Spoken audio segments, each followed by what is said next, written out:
So you want to go on a holiday.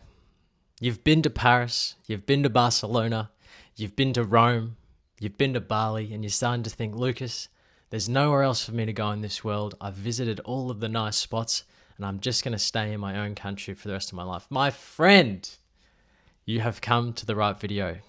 Today, I'm going through my 5 most underrated countries after visiting 45 of them around the world. Today, it's simple. We're not taking you to the Trevi Fountain in Rome. We're not taking you to Kuta Beach. We're not taking you to Rio de Janeiro. Those places are tried and tested on the vacation circuit. These are the ones that slip through the cracks. I'm talking hidden beauty, unique experiences. I'm talking places where there aren't a million tourists at the same time when you're there. These 5 countries might not have the same hype as the big dogs, the big players in the vacation, in the holiday, in the backpacking scene, but nonetheless, they are some of the funnest and best countries that I've ever visited in my time, and I think they've got a lot to offer, and I think they'll be really, really big in a few years as well. For each country, I'm going to be telling you why these countries often get overlooked, what makes them so special, some of the hidden gems that I went to when I was visiting there, the street food scene, if there is any in the country, some cultural experience to do while you're there, and a few other things as well. So please, sit back, grab a drink, enjoy. So the first country on this list is South Korea. I visited South Korea back in January 2023. It was winter season back then, and I, a few years previously, had been to Japan. I fell in love with Japan like everyone does. Very safe, very clean, great food, friendly people, all the usual good stuff. And I'd heard South Korea was very similar, so I was pretty keen to go see what it was like. So South Korea is one of those ones that often gets overlooked by its neighbors, countries like China, obviously Japan, maybe the Philippines as well. They're all in that sort of Southeast Asian kind of block. But I wanted to visit there. I went to Japan back in 2020 or 2019 and fell in love with it. Obviously, Japan's an amazing country to visit, but very safe, friendly people, all that sort of good stuff. And I'd heard South Korea was very similar as well. What makes South Korea so good is it's a really interesting blend of really modern traditional cities like Seoul. In the south, you've got Busan. But it's also got a lot of very traditional, like old school Asian sort of feel. Small villages, all connected by a big train network. But in the local villages, you'll find very traditional ways of life, traditional food, just local people going about their day. It's like it was 50 years ago, which I found was just like a super interesting part of the country. When I was there, I visited Seoul. I flew into Seoul, and we stayed in a part of Seoul called Hongdae, which is quite like a youthful, very upmarket, lots of beautiful restaurants, bars, that sort of thing, karaoke, arcades. And yeah, we just found every night there was something new to do, something fun to do, a new Korean barbecue place to go visit. There was karaoke, you could drink soju. And yeah, it was just a really cool, vibrant place to walk around, especially at night time. While we're in Seoul, we also visited the market called Gwangjang Market, which it was made famous by, a few years ago, there was a street food episode from Netflix filmed in the market. There's a very famous lady who we actually got to see while we were there. Very popular tourist thing to do, but in the market, there's lots of fresh fish, there's street food, all sorts of Korean food you can try, and all the food we ate when we were there was really spot on. So it was a very good experience to go there. Another thing we did while we were in Seoul was visit the North Korean, South Korean border, which is really, really cool experience. Obviously, you hear a lot about North Korea in the news, and to actually look into the country you've heard so much about, there's like a huge wide fence, there's guards, there's all sorts of things there, and you're standing there just looking at something you've heard so much about. It's a pretty surreal sort of experience around the whole place. There used to be a tour called the DMZ tour. You could actually physically step into North Korea, which is a very controlled thing, but it actually got stopped because there was a lot of tension between South and North Korea. So they don't do it anymore. They used to actually stamp your passport if you went into the North Korean side as well. And I think that bans you from going into the US. So I wouldn't recommend doing that. The tour where you just go to the border is fantastic enough. So I highly recommend. So for everything, we went down to Busan also, which is in the south, which is like a lot of skyscrapers, a big beach. It was really just beautiful, nice restaurants. And also we went over to Jeju Island, which is a tiny island off the bottom, which is just an island that's surrounded by, or in the middle is a volcano. It's the towns are just built around the volcano. So we went there. That was really beautiful as well. Lots of beautiful restaurants, all the beaches you can do, the walks around the area were fantastic. But I think the main attraction is we didn't know at the time was the volcano in the middle. So highly recommend if anyone wanted to go to Jeju Island to actually do the volcano hike in the middle. All in all, Korea was fantastic and had an amazing time. It is a country that gets overlooked so much by Japan just because it's so close. But I think just given the history and everything that it's been through over the last few years, it's continued sort of distaste for the North, what they've been through over the last 50 years, all the development. Super interesting place. It's still got so much of that rich cultural experience that you can still get. And I was blown away and surprised that more people aren't going to visit there at the moment. So number 2 on the list is Sri Lanka. Sri Lanka is a country just off the southern coast of India. It's a smallish island with a lot of people there. I think there's about 25-30 million Sri Lankans on the island. But I was really blown away with just the country itself. Everything from beautiful beaches, super friendly locals, cheap prices, all the good stuff that you want on like a vacation beach backpacking experience. I found it all in Sri Lanka. So I visited Sri Lanka back in early 2020, about 2 weeks before COVID, all the restrictions came in around the world. But I was blown away just by what the country had to offer. We started in Colombo and then went in from Kandy to Ella, or Ella to Kandy, whatever the train ride is. It's supposedly the most scenic train ride in the world. Highly recommend doing it. Unfortunately, we did it on a public holiday in Sri Lanka, so the train was completely crowded and we couldn't sit down for 6 to 7 hours. But nonetheless, you're going through like the most scenic tea fields imaginable, and you get to, whether it's Kandy or I can't remember, but you get there and you're just in like the hills of Sri Lanka, right in the middle of the country. It was amazing. So a lot of people actually rent tuk-tuks when they're in Sri Lanka, and you can actually drive around pretty much the entire country in probably a month or a few weeks. We didn't do it when we were there, but it looked like a very fun way and good way to see the place. We spent a lot of time on the southern coast visiting the coastal towns of Marissa, Hikkaduwa, and Unawatuna, and like just picturesque waves, seafood on the beach, cheap accommodation, just like very surf town living, super affordable. Like you can just rent like a bike and ride around the entire area. The water's just the best temperature I probably have ever felt in my life, just playing in the waves, playing in the water. It was super special part of the world. The street food and the food in Sri Lanka never quite gets the love it deserves. Some of the food we had was like kotu roti, which is like shredded up rice and roti, meat, all sorts of nice things all put in a bowl. There's just rice and curry, fish curry. They have things called hoppers, which are like pancakes, super delicious as well. We were eating really good food the entire 10 days we were there, and it was super affordable. Most of the time on the beach, overlooking the water, over a fire, unreal. The last 2 things were also Colombo. Colombo's fine, just another very busy, I guess, Asian style city. Lots of cars, lots of buses, that sort of thing. So for me, not the greatest, but if history is your thing, there's a lot of things you can see there. And a lot of people in Sri Lanka go and climb Seguia Rock, which is the very famous, it's equivalent to like Uluru for Australia, for Sri Lanka, but it's like a very tall rock you can climb up, like their main tourist attraction. And there's like an amazing forest setting that you can look out over when you get to the top. So there's some great things you can do when you're in Sri Lanka. Super underrated country. Loved my time there so much. And yeah, I hope it gets the love it deserves. It's had a rough few years, Sri Lanka. They've had a few issues internally, but just given the people, I think they're going to have a very big tourist boom over the coming years. Number 3 on the most underrated countries list is Montenegro. So Montenegro is a country in Eastern Europe, in the area of Croatia, Albania, in the sort of Eastern Bloc, the Balkan areas.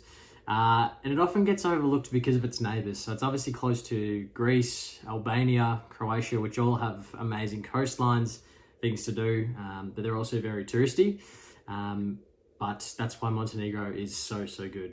I visited Montenegro back in 2018 when I went with my friends, when I didn't even know Montenegro was a country. A few of my friends had been before me a few months earlier, and they'd raved about some of the places they'd been, so we thought we'd go along, and ended up absolutely loving my time there. We had a few nights in a town called Budva, and also spent most of our time in a town called Kotor. And Kotor, admittedly, is getting more popular now just because of how nice it is. But at the time, it was almost not undiscovered, but it was not on many people's radar just because there was so many things to do nearby. What makes Montenegro so good is a few things. It's like Switzerland meets the Adriatic Sea.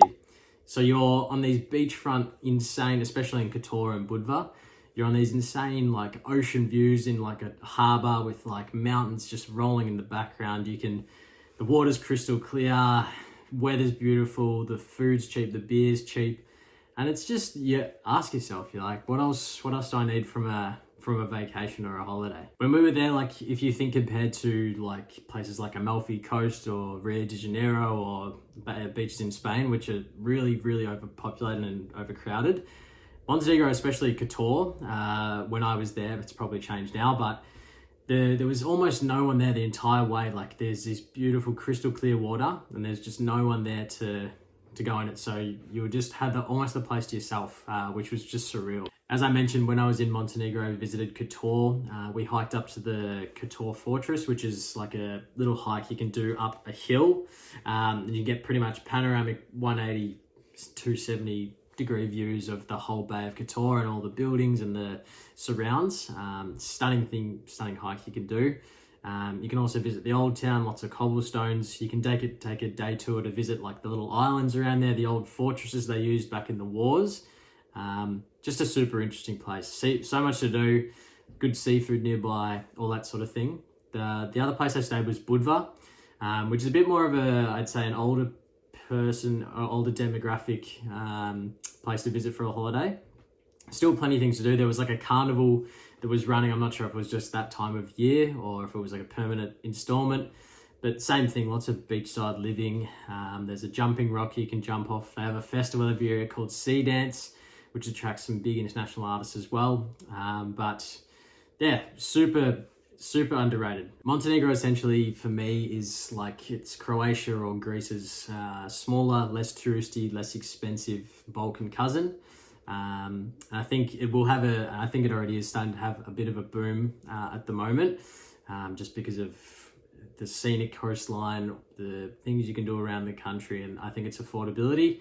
I think that will change over the coming years, but for the moment, when I visited, it was amazing. I'm planning to hopefully go back this year, so I can give you some updates on some other places I visit as well. Numero 4 on this list is we're going over to another continent now. We're going to South America, and it is Bolivia. So Bolivia is a country I visited last year on my Latin American trip, and was going in with absolutely zero expectations, but was pleasantly surprised by the country overall. Bolivia is one of those countries you're not really sure how things get done. Things can take much longer than expected. They might be a different way than what you're accustomed to, but they seem to work out eventually, which is what makes it beautiful. They've got everything from Amazon rainforest, to salt flats, to highland mountains, to capital cities 4,000 meters above sea level. It's just all over from start to finish. It's a very interesting and cool place. Bolivia often gets overlooked just because of its geography. Sometimes people might go directly to Chile, Peru, Argentina, and do things that they can do in those countries, such as hiking, going to see the Amazon rainforest, adventure sports, whatever it might be. But Bolivia has all of that, and I think it's probably one of the most affordable countries I've ever been to. The value for money over there is just insane for anything from food, accommodation, anything. It is super affordable. You can buy fake Patagonia stuff. You can buy food for less than $5 a meal. All sorts of things. It makes it a super budget-friendly place to visit. And there's a lot you can do while you're there as well. Some of the things I did when I was there, the not so hidden gems, but places you can go and see. The Salir de Uyuni, or the Uyuni Salt Flats, were an incredible tour. I came up from Chile and came in the bottom, went to the north, and that was just absolutely surreal. Seeing that much salt just all in one place is just, you can't really prepare yourself for how insane it looks. Really, really incredible few days. Uyuni, the town you finish in, is a bit of a dump, so get out of there as soon as you finish the tour if you finish there.